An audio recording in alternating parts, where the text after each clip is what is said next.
Good morning and welcome everyone. Welcome to the stream. Welcome in the chat.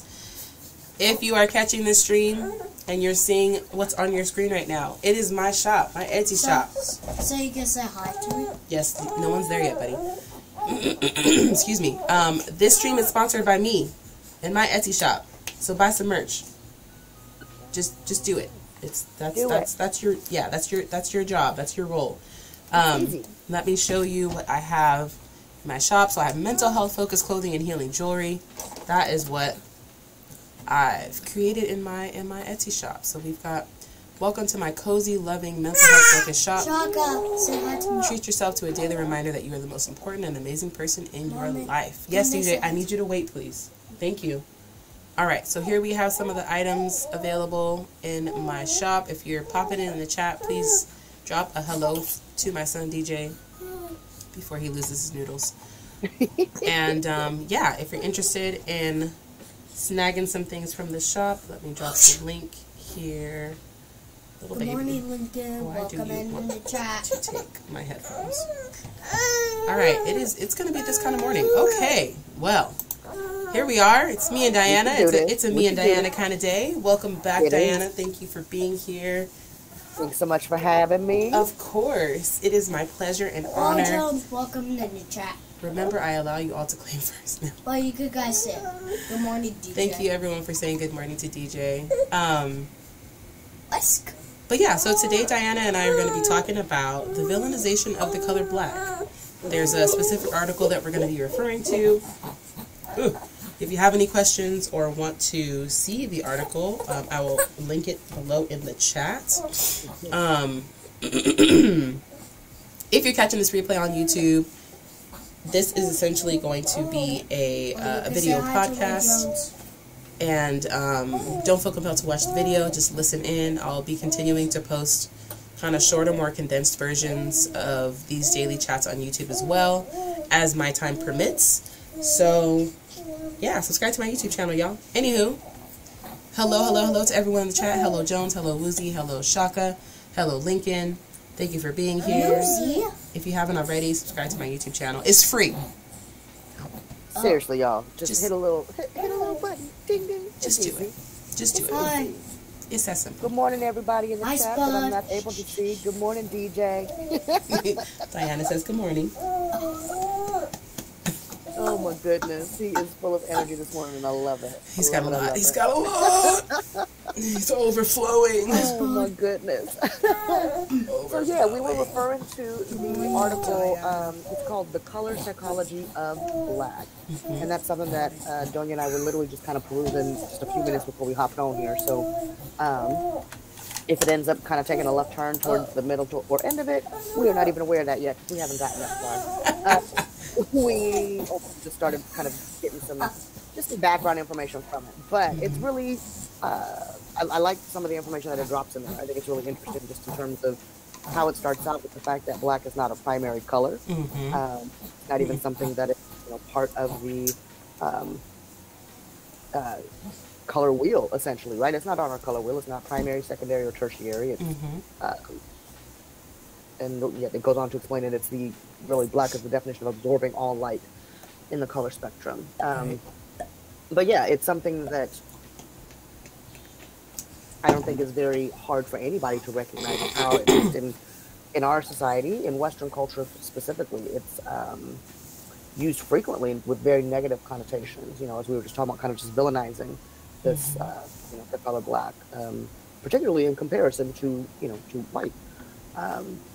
And it's so anywho, this I think it's just really interesting when we look at the article that was talking about the psychological where was that? Color associations and racial attitudes. That was kind of the main thing that was really jumping out. But like you have all of these examples in our language, right? It's just like black male, black sheep, black market, blacklist, that are all very negatively connotated. They're very much terms to describe something that's not good enough, something to be excluded, something to be avoided, something that's dangerous.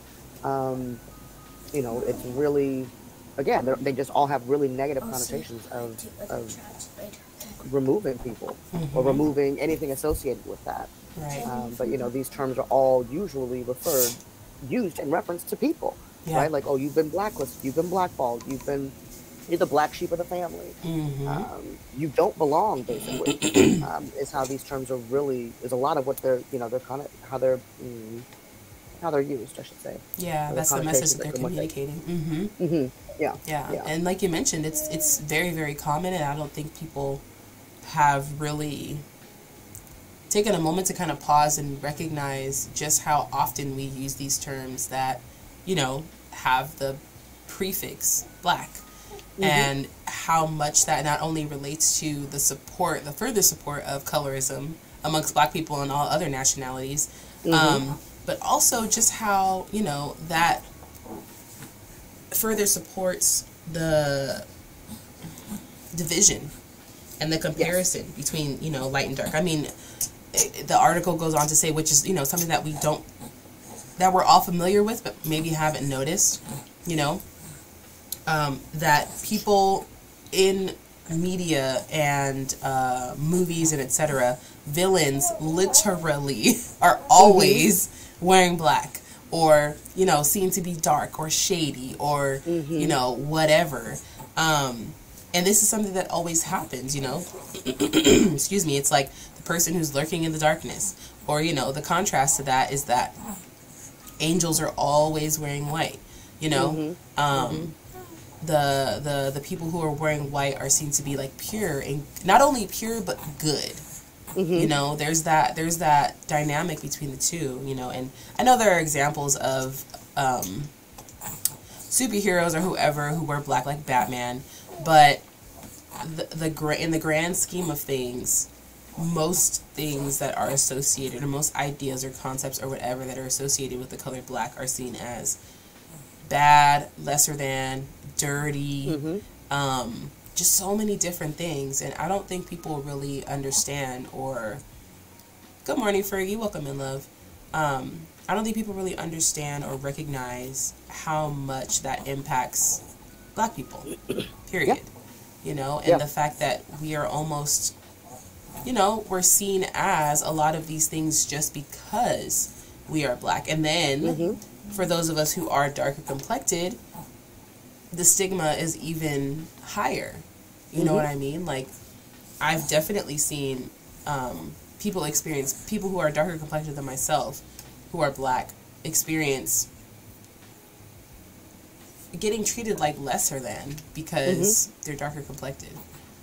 And it doesn't logically make any sense, but everything around us is supporting the fact that black is bad, you know, similar to the video that Hannah and I watched a couple weeks ago, where the children were asked to point at which doll they thought was bad, or which doll they thought was mean, or which doll they thought was whatever.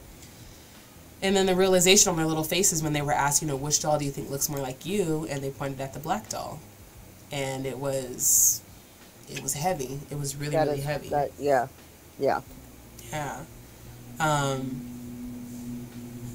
So it's just, it's rough. So what can we do, Diana? How do we fix it?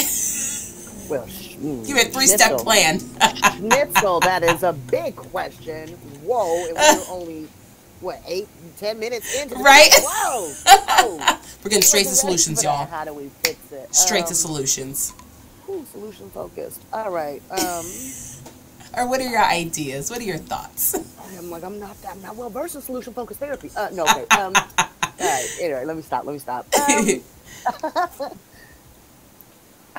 I mean, that's a great question, but I think, you know, the how do we fix it is, again, okay, actually, all right. So, as big as that question was, and as we were both just like, what? Like, how do we even, you know, approach that? Like, that's exactly why we don't approach it that way. Like, that's not how to fix it. We cannot we can't, as much as I hate saying it this way, we cannot just go and change the world, you know, overnight. Right. I don't want to say one person can't make a difference. That's not what I'm saying. But we cannot just go and up and change a whole system of schnitzel. Right. So I think, it's doing work within ourselves to unlearn that stuff. Yeah. Those negative messages that have been given to us from all around us, right? All throughout our environment, and recognizing the sneakiness of them. How, just, what's the word? Embedded it is in all of our language, and all of our in all of our media, like in all of our understanding of a lot of different things, right? Like it's not something that'll be easy to recognize it's not going to be, it's going to be easy to recognize once you kind of start looking at those things or finding those things. It's like, but it's not going to be easy to unlearn those things, because however old you are, that's how many years you've had of building up this thought process and this pattern of thinking.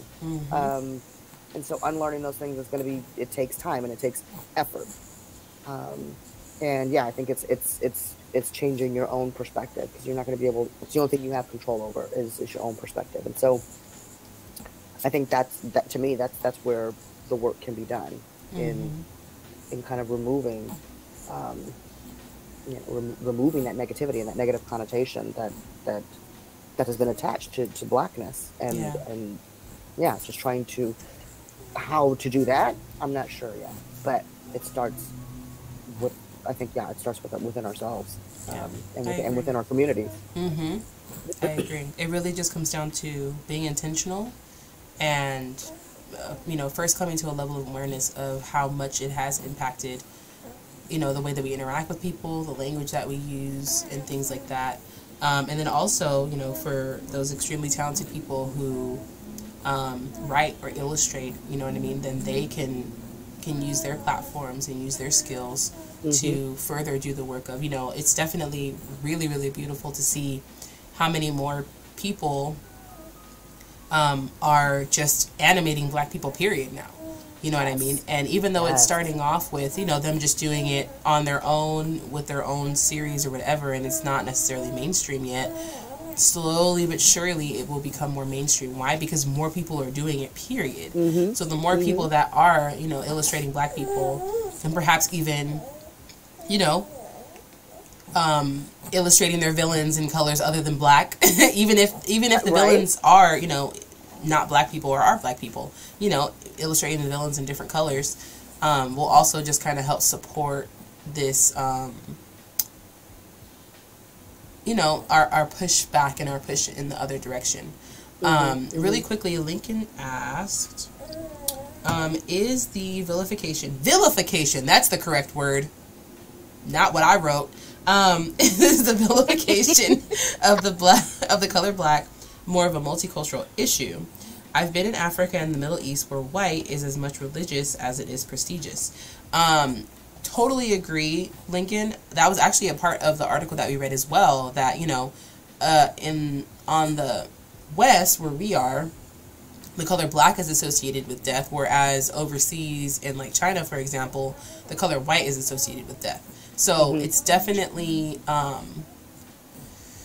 it is multicultural, and then it's not multicultural. There are different aspects of, I think, how the colors are represented in different cultures, but I really can only speak to what I see and have experienced here on the West, because I'm not very worldly. I'm not well traveled.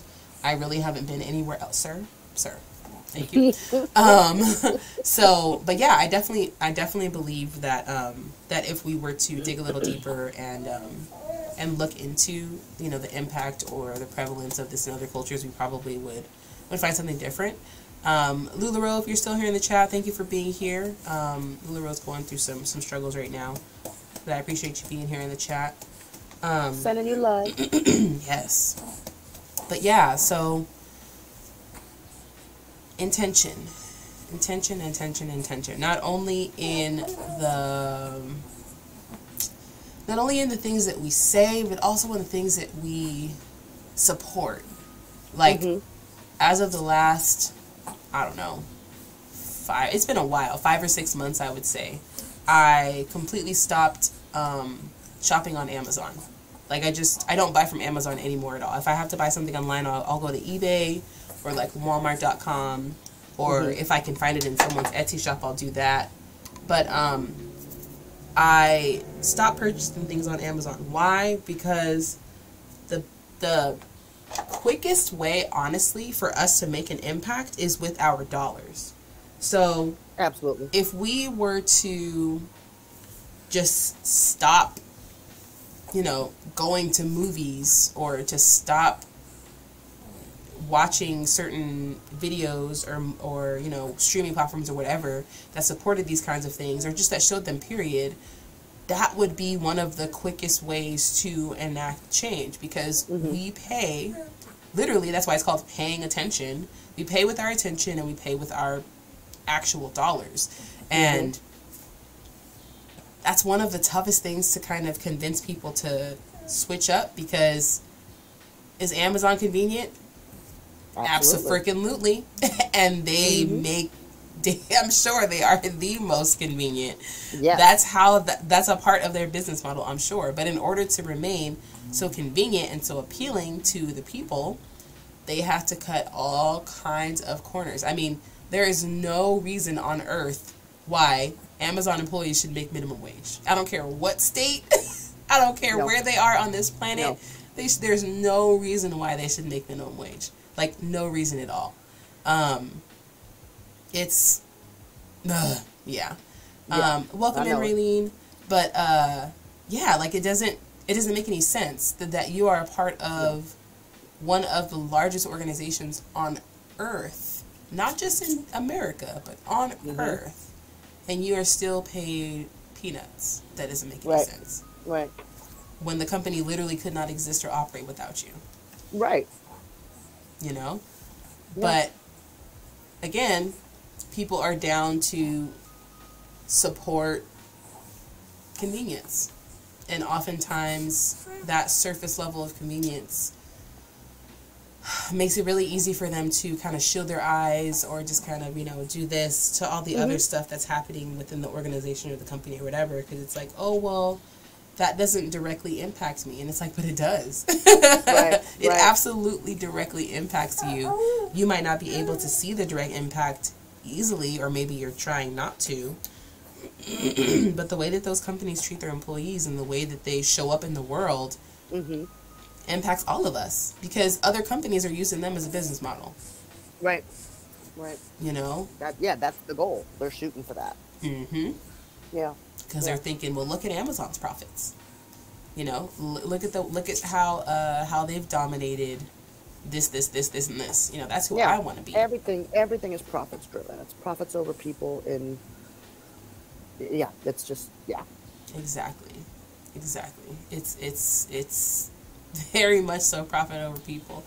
And then when you move into then you start working somewhere on your own, and it's frustrating for you. That your company also believes profits over people. And it's like, okay, well, how can you complain about the fact that your company supports this, but you shop on Amazon every week? You intentionally give them your dollars for the sake of convenience.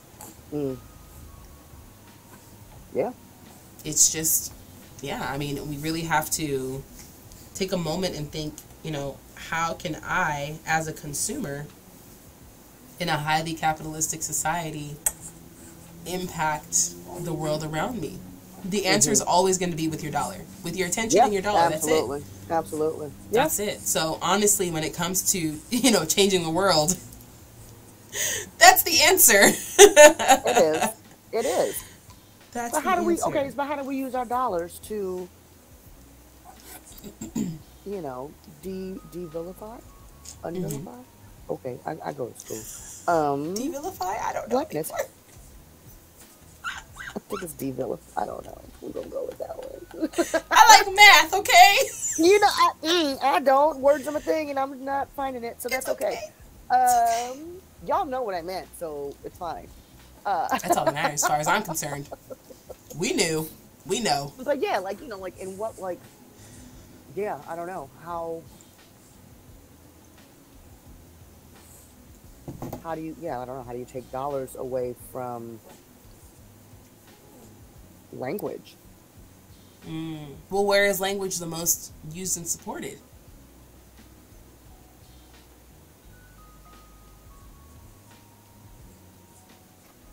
Everything. Everywhere. Everywhere. Like, I mean, yeah, it's media driven for certain, but that's not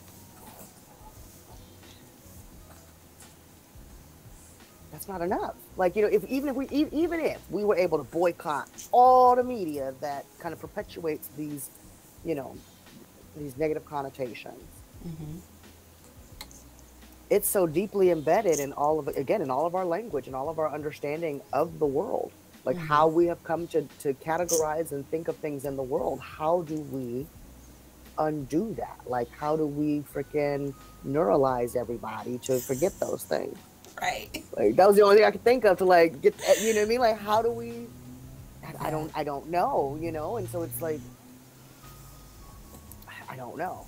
And that can leave, I mean, I can definitely see how that leaves people feeling like, well, it's hopeless. Yeah. What's the point? But it's not hopeless, because that's just not how, it just can't be hopeless, because then what's the point? I mean, but kind of naturally over time, there's been a lot of language that has become like obsolete. Absolutely. Like, people don't really say hanky panky anymore. They don't.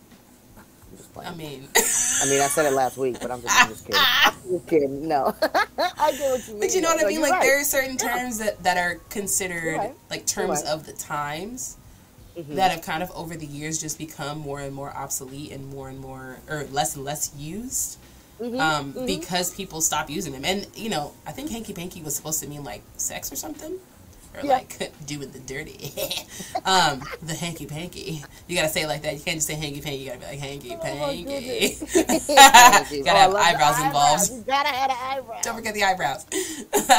But I don't know why. I don't know why that term, you know, like why the use of it sort of disintegrated. Was it because people stopped using it in media, in songs and stuff? Or I don't even know that it was used that much in media and songs. So so for that one, honestly, I would argue that changed because as we got more comfortable with sex. And okay. Yeah, so people were down to just say sex instead of all these different. Right. That's not actually all the way true either, though, because we had different slang words for, you know, you just said like doing the dirty, or that was gonna be a really old one. Knocking boots. Right. So there's always been some way of a code word or some way, a slang term to describe that. So maybe it's not that. It's just like evolving with slang, maybe, or I don't know. But definitely, I mean, okay. I don't know that there was an active or concerted effort for that language to change. I see. I understand what you're saying. But that doesn't mean there couldn't be, right? Because there has been active and concerted efforts for other parts of language to be changed or to be, you know, kind of retired in different ways. Like, we're just not going to use that anymore. Right. You know, and so I mean, I guess, again, I think that does come back down to just like it's something that starts at the personal level and kind of building that out into your community. So something that I can think of is like within my cohort in my program, as psychologists in training, we were like, maybe we shouldn't be throwing the word crazy around so often. So free, you know, whatever. Like that might not bode well coming out of someone who is a licensed clinician's mouth. Or that might, you know, that could have some different connotations for somebody who might think like, oh, that's a professional and they just said I'm crazy. Like, holy schnitzel, what is it? You know what I mean? It's like, wait a minute, no, I just meant like, he's so wild. Like, that was some silly stuff you was doing. So we slowly but surely we changed our language. Like that dropped from out of our common usage. And you know, we replaced that with wild, or actually wild was pretty much the main go-to, but we were able to replace that language. And again, it took concerted effort, and it was not just, it started kind of on a personal level, but we also kind of caught each other as well. So it was not a policing type of thing, just awareness. Yeah. And just like, oh yeah, my bad, you know, and we didn't even necessarily have to say my bad. It was just like wild or whatever, right? It was just kind of catching yourself, and eventually the habit changes. The same way we got into this habit, like I was saying earlier. Exactly. It takes time to break it and to unlearn it. And so I think it is just making a conscious effort to do that. Yeah. I feel that. Okay, really quickly. In the chat, Lincoln said... Oh, wait. Raylene said it was used in Barbie Girl. Aqua. Aqua? Talking about sex, girl? What you talking about? I know, I'm like, oh, shoot, we were ranting too long. I know, right? We don't know, like, where. Lincoln said, in my opinion, social media is helping to degrade language both positively and negatively. We could kill a word in a tweet if the right person incited it. I agree. And then Raylene says, isn't the link of the negative connotations of the color black and the name of the race black intentionally named that to dehumanize black people? Is it? Yes. No, I don't know. I'll be honest, I don't know I don't have the answer to that off the top of my head or just in my memory bank. But I'm not gonna front. That sounds kind of right. The connection sounds. Sounds. Okay. So like, kind of going back to what I was reading at the very beginning of this article that we were talking about, right? Like it's not a color. It's not considered a color. It's the absorption of all colors. But to say that black people are the absorption of all colors is to say that we started everything. So technically. Well, that's true. I know that it is, but I'm just saying. Okay. That further supports. I'm like, well, yeah, that's true. Right? Like, that further supports that all the colors are within us. Yes. I can see that being, like flipped in the other direction though too. Right, like African American versus black. As far as a way to, quote unquote, label us.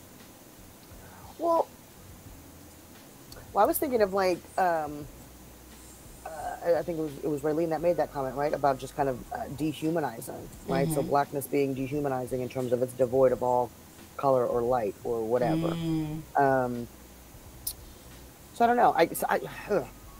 I'm gonna be Googling Raylene because I think that there's likely some connections there. There's some links that are there. I just don't know of them for certain myself, and I don't want to be like, yeah, girl, yeah, and then be like, wait a minute, where'd you get that? I'm supposed to I gotta know stuff. So like, yeah. I feel that. But honestly, I feel like that is a logical connection. Thought process. I can definitely see how those things would be linked. I just don't know for certain if that's I don't. I've not read the article where they talk about that, but I think that's very likely.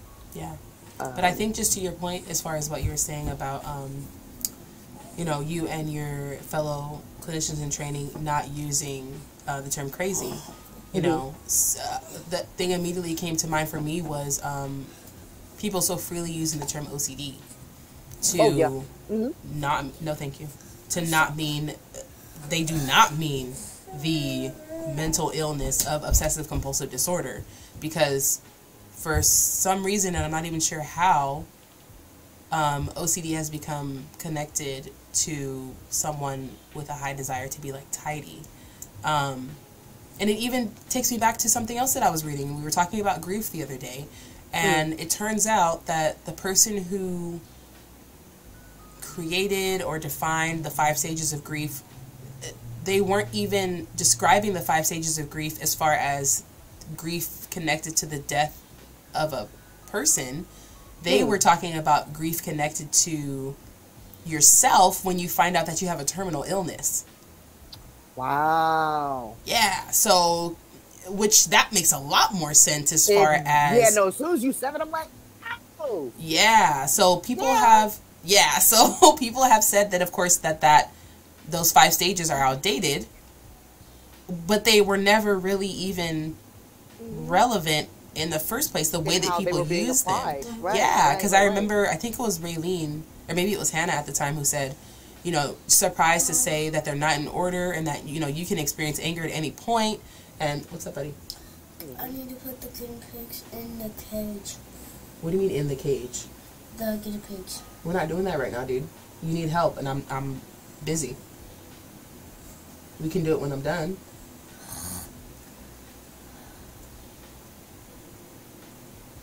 What? I need some peanut butter and jelly. Okay, I'll make you a peanut butter and jelly in 20 minutes. Okay? But yeah, so Lincoln says, Yeah, it is in fact, it was just a thought. Raylene says, yeah, it is in fact, it was just a thought. And Lincoln says, in my opinion, the black community found it dehumanizing. Why are we still calling ourselves this? Couldn't we just pivot to anything else? Just thinking in a way that's less pointing of others and more driven of our community. I agree. I totally agree. And then Raylene says, LMAO, but what about the N-word? That's the same exact thing. It was dehumanizing, and now it's used by the black community in different ways. Lincoln says, facts. Why is this? Why is it so quote-unquote cool? People have definitely had debates around the N-word and, you know, the ending with the A versus the ending with the ER and the differences between those two words. And, yeah, it's really, really interesting because that's another term that's so deeply ingrained within our community and every part of our culture, from music to the way we communicate to the fact that we could say that word and it means 17 different things depending on the inflection and your body language. You know what I mean? And who you directed it to. Yeah. And what context it was in. Like, right, like, yeah.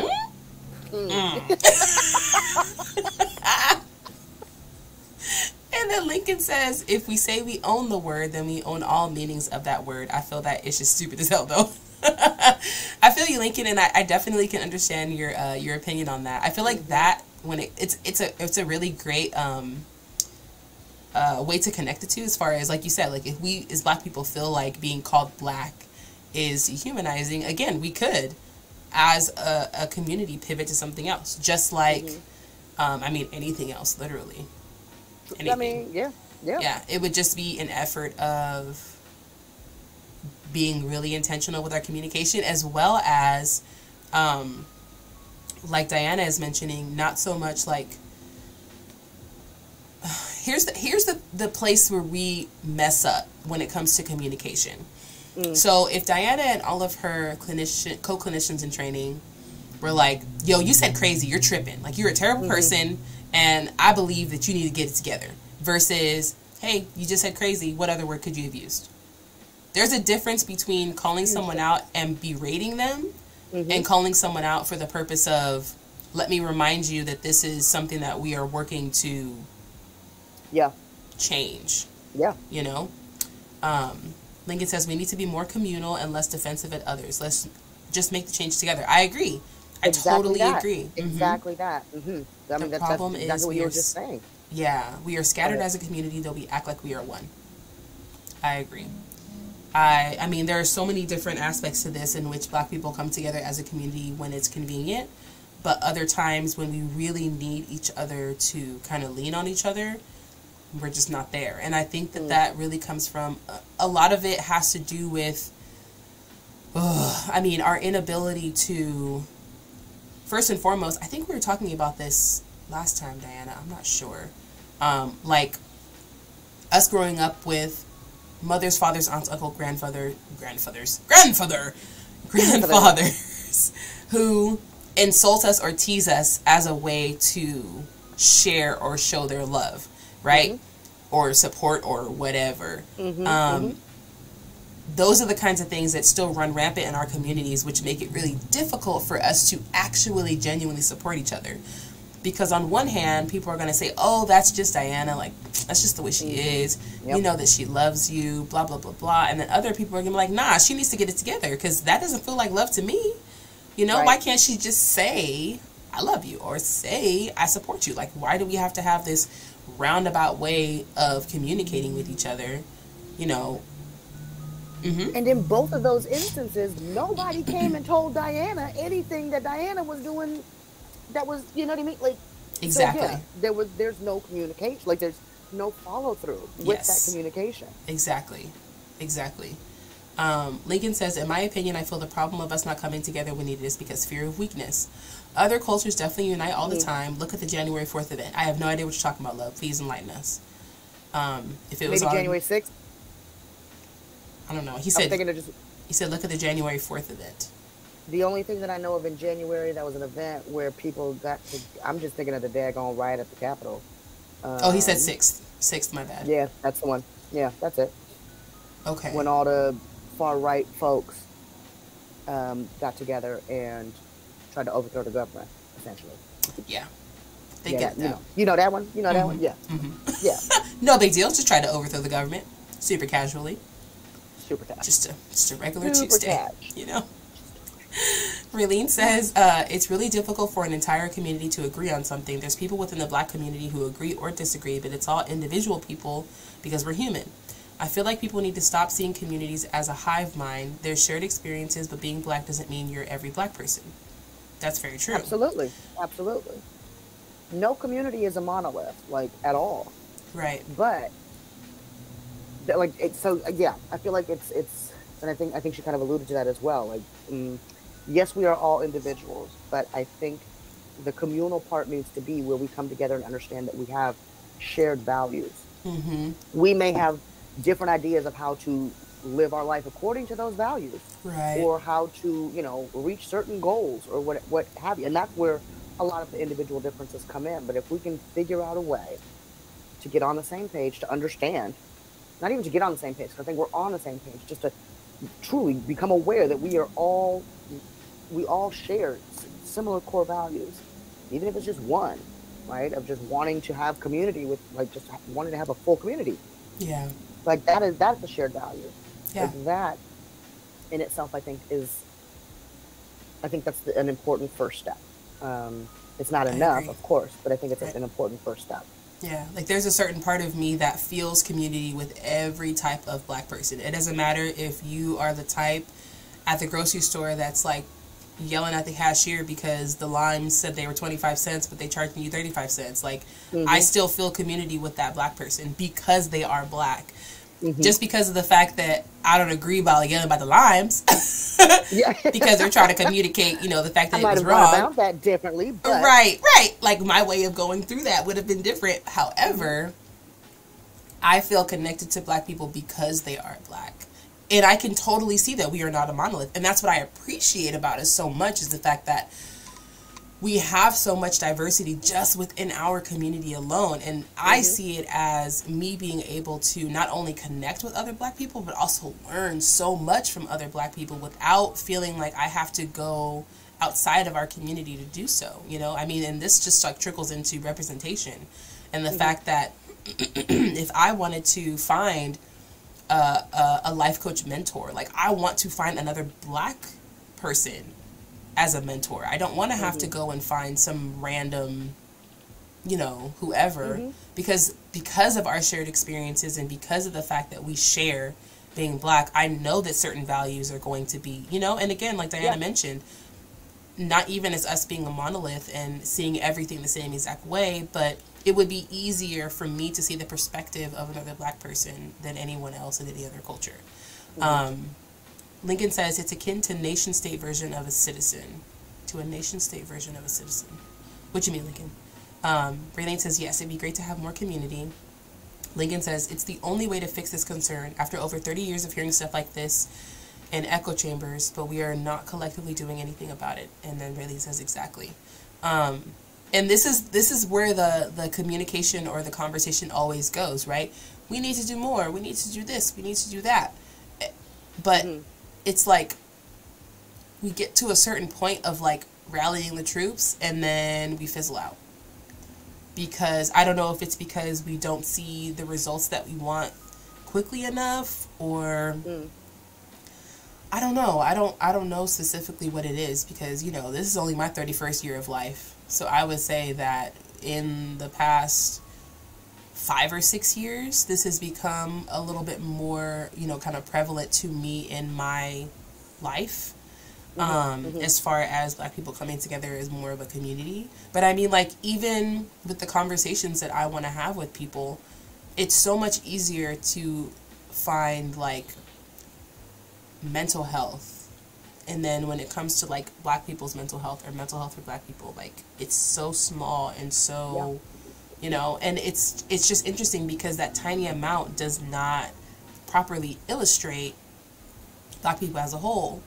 But again, I know that when it comes to mental health, we still have these huge stigmas around mental health. Not the same, but similar stigma around becoming Black. It's seen, if you are seen as someone with mental health struggles, you're seen as less than, you're seen as weak, you're seen as crazy, or like something being wrong with you, and you should just pray about it. Just pray about it. Have you taken your problems to Jesus yet? Have you put it on Jesus? Have you put it on Jesus? Have you spoken to the Lord today? Have you asked the Lord for his guidance? Right. Really quickly, before we go way too far into the church lady skit, nation-state citizenship is what I think Lincoln was just referring to, is where the core nation is conceived as a primordial ethno-cultural community, and they tend to adopt citizen regimes based on a principle of right of blood, which allocates citizenship based on the individual's organic ties, so through family descent, to the national community and to the homeland. Got it. Okay. Learning new things. Thank you, Lincoln. I know, right? That makes sense. Yeah. That makes sense. Yeah. And welcome, Cal. Thank you for lurking. Thank you for listening. Raylene said it's hard to pinpoint what exactly to change within the community. I agree. Right, the church lady skit. I'm sorry, we had to. You knew it was coming. You knew it was coming. And then Lincoln says, let's start off with vilifying the N-word collectively. Get it out of media. Shun those in the community who feel they own that word. But see, that's the issue, Lincoln.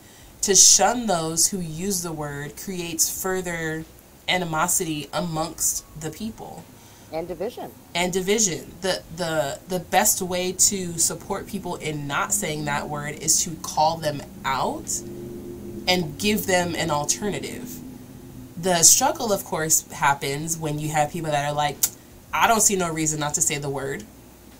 And then they get shunned. And then they have less of a reason not to say the word. Exactly. There's no conversation. Like if like you're saying, in that situation, Lincoln, you want to, essentially, you're trying to make this change in your community. You would definitely, I think, reach more people or have more impact if you take the time to share your perspective as to why you think this word should not be used, as opposed to like, you're bad, you're wrong, don't use that, I'm not going to associate with you anymore. Mm-hmm. Now you've shut off the opportunity for learning. That person cannot hear your perspective. Because I think, because I've heard many different arguments in this debate, and there are a lot of individuals who feel that taking ownership of that word is empowering and is their way of responding to different forms of discrimination and oppression that they have experienced or witnessed or have, generationally been traumatized by. And so, to shun them for trying to find some way to cope with, their history and their past, or just with what they're dealing with in the, you know what I mean? Like, I feel like that's too extreme. And again, it shuts off the opportunity for us to connect and to build that community. Right. Whereas if it, as you were saying, taking time to kind of,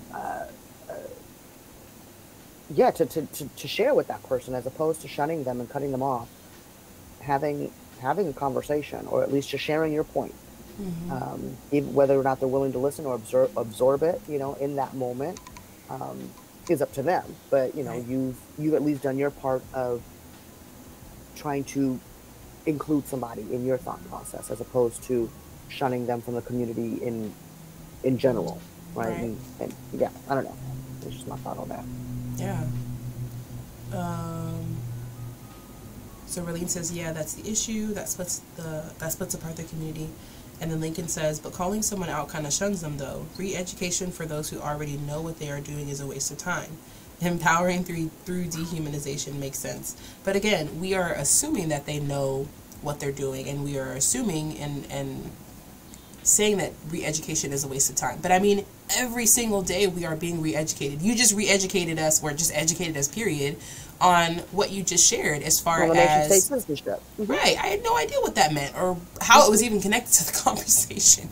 But yeah, a simple, Google search, and as well as, if I needed to or wanted to hear more about it, could have asked you to share more, and then work on, again, communicating so we can understand each other's perspectives. Your perspective and opinion and belief is that the N-word is completely unnecessary, that we have no use for it, that doesn't support any part of our community, or et cetera, and that we just shouldn't use it, period. But that doesn't mean that that's what the lived experiences of other Black people also supports. Now, there's a part of us that has to be able to see the other person's perspective and agree to disagree whether we believe that it's true for us or not. And I agree with you, Diana, as far as that being extreme. I don't know. As powerful as language is, I think we really have to come down and understand,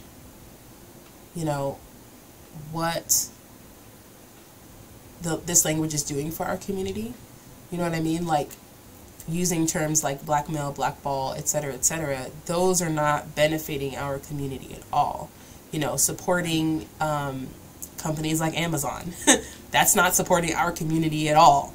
There are certain things that I think, if really looked at the grand scheme of all black people, there are certain things that are very large and bold and in front of us that aren't supporting our communities at all, but we choose to continue supporting for the sake of convenience, for the sake of ease.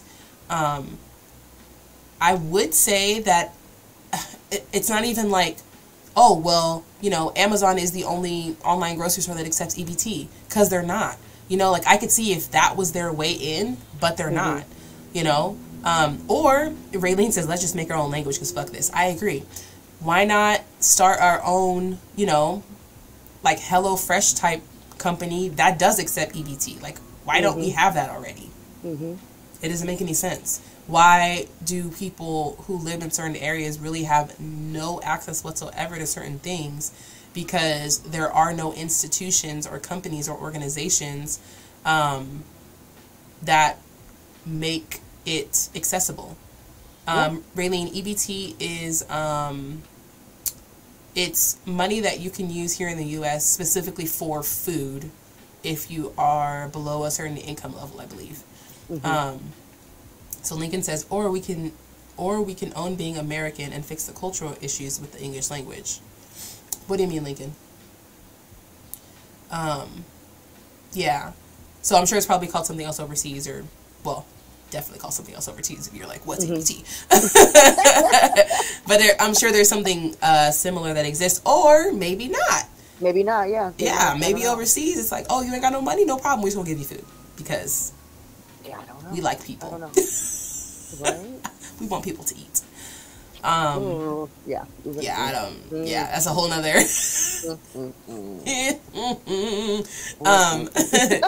But yeah, the primary basis of this conversation was to really just emphasize, how language plays such a role. You know what I mean? Not only in the way that we communicate with each other, but the way that the assumptions that we make about each other and how we think of each other and how we interact with each other.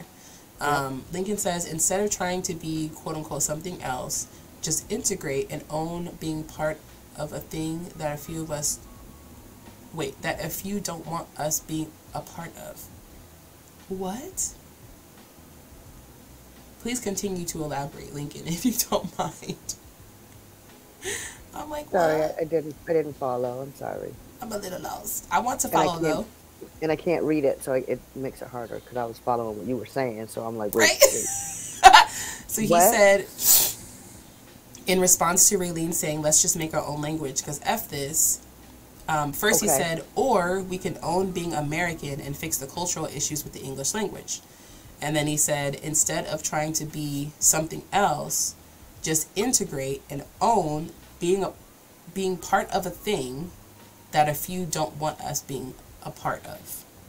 Oh, I think I'm following. Okay, if I'm okay, I appreciate that content. So yeah, so instead, because it was in response to the new like, let's create a new language. It's like, no, let's not quit on being American. Let's just own it. Yeah, it sucks that that's where we are, but that's what we are. Yeah. So whether people want us to be a part of it or not, we're here. Let's fix it and try to integrate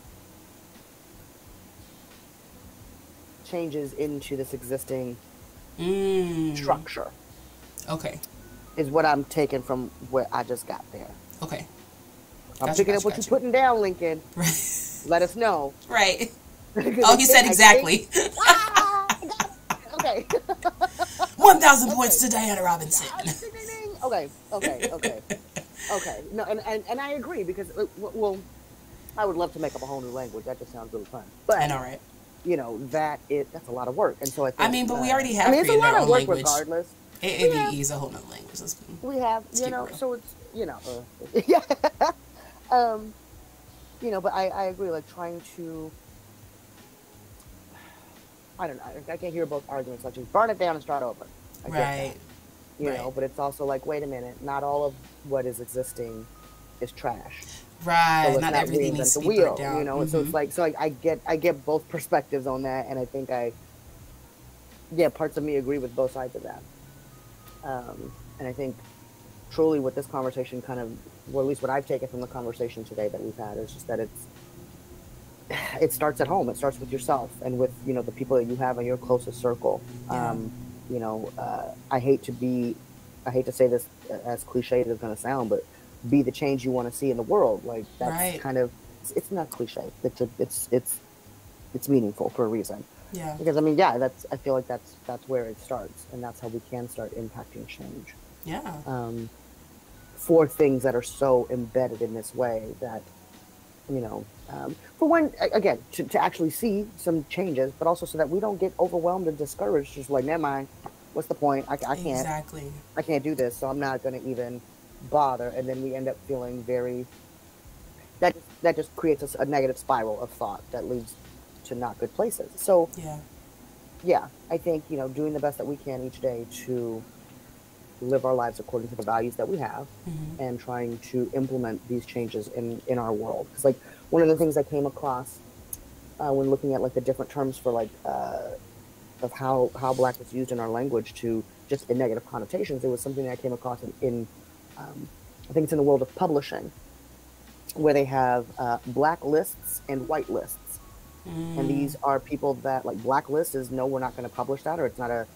I don't have the full, but essentially, like blacklist, like you're not getting anywhere. Whitelist is like these are people that are reputable, or that we're willing to work with, or something along those lines, right? Right.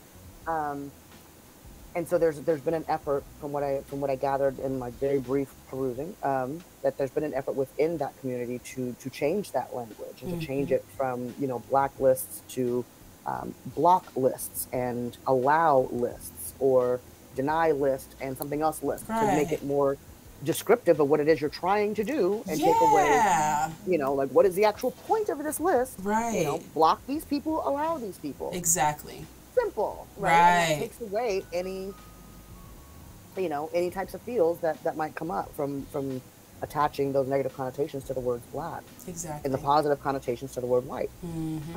Because I would argue, like, yes, these have extremely negative impacts on our community, but this language impacts everybody. Being able to use Black negatively and white positively impacts everybody. Because then it allows, it further allows people to look at Black folks as less than, or as as less than human, essentially. Yep. Because it's ingrained. It's ingrained in us. It's embedded in our language, and it's ingrained in how we think about things, right? Exactly. So yeah, starts with S. That's my point. It's true. It's absolutely true. What did we learn? I know, right? Everyone take out a pencil and paper, write a five sentence paragraph story is, class, to summarize.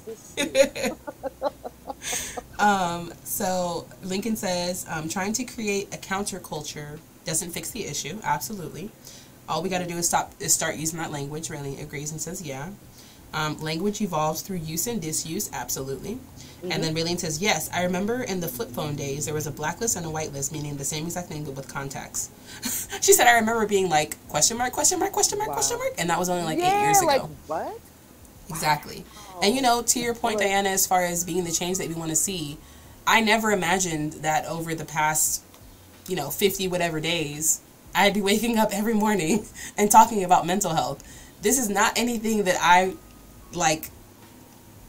planned necessarily. I didn't really create this plan to use this platform or use my voice as a way to destigmatize mental health. you know what I mean, and conversations about it. But now it just feels like, it doesn't even feel like something that I have to do. This is something that I want to do. It's so part of my regular daily routine that it just makes sense. But I know for a fact that if I were to get on here and say, you know, early morning prayers with Doña the Light, my viewership would be blowing up. Why? Because prayers are still a lot more acceptable. It's acceptable, yes. Than having discussions about mental health. And that's okay. That's okay. Because all I can do is continue to show up, and my hope always is that someone else sees this and says, you know what? I can do that too. Or I want to do that too. And not me to say, no, I monopolize Twitch mental health streams every day at 7:30 Pacific. Okay? No. You know what I mean? Because the honest truth is, like I tell everyone, we're so, and this is another kind of struggle in the Black community, is we deeply believe that we are in competition with one another. When the reality is, all of us, me, you, Lincoln, Raylene, anybody else is here, Spuddy, Jones, anybody else, any other Black person in the chat could literally do the same exact thing that I'm doing, and it would be different. We could even have the same exact conversation, and it would be worlds different. So different, just based on our lived experiences, based on the way we communicate, based on, you know, our already existing audience, right? People who come across and say, hey, based on the time of day that we do it, like, it doesn't even matter. All of those things would make a difference. Had your tea or coffee. Right. All of the things. And so I just really want to encourage anybody watching, rewatching, popping in, popping out, if you are interested in, if there's something that you believe that the community that you are a part of needs more of, show up. Do it. Do it. Even if it's just for yourself. Because when I first started doing these streams, legitimately I was talking to myself. And even consistently, the person who's in here the most is Raylene. Raylene being here hella supporting, and Raylene, I love you to bits and pieces for it. Yes, we do. She's here every time I'm right. Raylene be in there. But now Lincoln spends more time in here. Jones and Spuddy are in here pretty regularly. Like, there are certain people who just pop in regularly. Like, Fergie be in here when she doesn't have to work. And so, you know, my goal is, even for the people who pop in and don't say anything, you know, there are definitely people who pop in and don't type anything in the chat, and that's totally okay. My goal is just to make these conversations more prevalent. Because we as Black people know how stigmatized it is. Again, because, and I think the fact that you brought up the use of the word crazy was amazing, because we use it often, and we don't know what that word means, you know, similar to the use of OCD. Like, we don't know what these terms mean, but because we've already attached some sort of meaning based on, you know, like Lincoln said, the use and disuse of these terms, we just go with it, you know. Raylene says, I don't know what community I'm a part of. Really, you're a part of all the communities, stop it. You a part of this one. Right. So, for starters. Right. For starters. Exactly. Like, Jones said, I be chilling. Fergie says, same. Lincoln says, my goal is to throw charcoal to keep the convo going. Look, it is all appreciated, and we be picking up them little bits, like, wait a minute, was that charcoal? Was that a piece of wood? Lincoln, clarify. What'd you throw? Right. We like it. We like it. I'm digging it. Regardless, it's appreciated. It's so appreciated. But yeah, we gonna wrap up this combo so I can make this child his peanut butter and jelly sandwich. But I appreciate all of you, just like I said, for the lurkers, everyone who just pops in for a moment and hears something, anybody that just clicked on the stream, anybody who's watching this replay on YouTube, just thank you. Thank you for giving it even a little bit of your attention any of these days, any of these mornings, any of these afternoons, whatever time it is for you, wherever you are in the world. Yeah, and Diana, my sweet love. Right back at you. I thank you so much just for being open and willing to have these conversations. I mean, even though this is a field that you are literally, you know, embedded in, you know, that doesn't necessarily mean that you want to talk about it, you know, or that you want to be a part of a conversation, you know. Like, some people believe that they shouldn't talk about something unless people come to them. If they wanted to know enough, you know, if they wanted it bad enough, they'd come find me, you know. And a lot of the times it's like, we need to know that it's that we have access to it, that we can even have these conversations in like a low stakes environment, like a Twitch stream, where someone could pop in, you know, with a random name and be like, this is what I'm struggling with, or I have a question about this, or whatever, and not be, you know, searched for on Facebook and found like, oh, so you're crazy, huh? Like, whoa. Like, no, I absolutely love being a part of these conversations. I love being able to just chop it up with you and see, you know, where we end up. Because, boy, I tell you, we're going on some journeys. So I love it. The tangents are real. I enjoy, they are. And there's nothing wrong with them. You end up in some really cool places when you take a tangent. This is true. This is true. It is. It is. But no, I truly, I love this because I feel like it gives me a chance to talk about these things in ways that I don't necessarily get to talk about them, you know, in more academic circles or with clients or what have you, or just in general. Like, I don't get to really just go wherever with our tangents. We usually have it's like, oh, we have this much time, we got to stay focused. So exactly, I absolutely love it. I love everybody popping in with all of their, you know, all of their thoughts and comments and ideas, and yeah, I absolutely enjoy it. I'm like, if my schedule will permit, I will be here more than one day a week. Right. I'm like, these mornings really start my day off. So I love it. Thank you so much. I appreciate it. Of course. And I'm so glad that all of y'all agree and really feel like this is a safe space, because it is. Like, it doesn't matter what's going on. It doesn't matter, you know, whatever it is you're experiencing. Like, ain't nobody gonna get judged here. I might ask some questions, you know, and you know, you have the option of answering. If you don't feel like answering, you ain't got to answer. Yeah, I'm not going to pry. Like, yeah, I'm not going to do none of that. So I appreciate all of you. Just thank you, y'all. Just thank you. I'll be back tomorrow, of course. But I hope you all have a beautiful day. love y'all. Yeah, love you all. Diana, you ain't got to go, but I'm finna end this stream. So y'all have a beautiful day, and I will see you all tomorrow. Oh, really quickly, in the chat, if you're here, just say goodbye to DJ. Just type it. Bye, DJ. Before he not here, he downstairs. But you know he's waiting for his peanut butter and jelly. But he's gonna come in and look like, who said bye to me? And if you are not on I the know list, he's going to. He's gonna call you out tomorrow. So type it in there, y'all. Type it in. He begins so upset when I end the stream, and he's like, you didn't say you were gonna end the stream. I'm like, sir, I had to. He is so serious. Yes. Had to go. Sorry. Get your salutations in there before and after. He needs them. All right, my loves. I will see y'all tomorrow. Like I said, Diana, you ain't gotta go, but I'm in the stream. I appreciate y'all. See you tomorrow.